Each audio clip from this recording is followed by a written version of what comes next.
we have a requirement to accomplish a great deal of story. When we started the section, we wanted to build a snowman.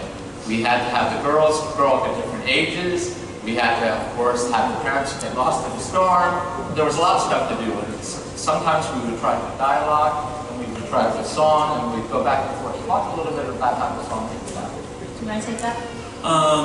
Well, we wrote a song that was a lot like Do You Want to Build a Snowman? It was called Do You Want to Build a Snowman, but it was a different lyric and had a different progression to it. And we all loved it, but it didn't work in the film. So we all cut it.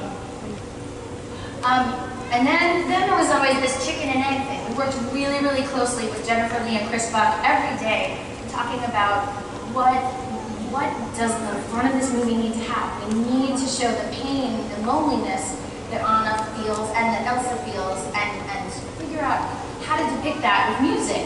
And we were talking on this conference call, and we heard this squeaking noise, and because we're talking in New York and they're in Burbank, and sometimes the microphone picks up something weird, and we're like, what's this squeaking noise?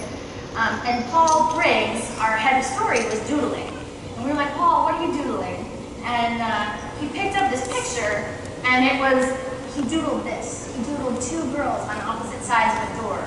And we had been talking and talking, and I was like, that is the song. That's what happens. And that's so universal of what happens between sisters and in families, where you just close the door and you shut it and it doesn't open again. So we wrote this song, Do You Want to Build a Snowman? And I had two musical daughters. At the time, one had just turned 3, the other one was 7. And the lyrics were very different. The lyrics were like, we can sled down in the orchard, build a snowy fort, whatever you want to do. Do you want to build a snowman? Because I want to build a snowman with you. Okay, maybe next time.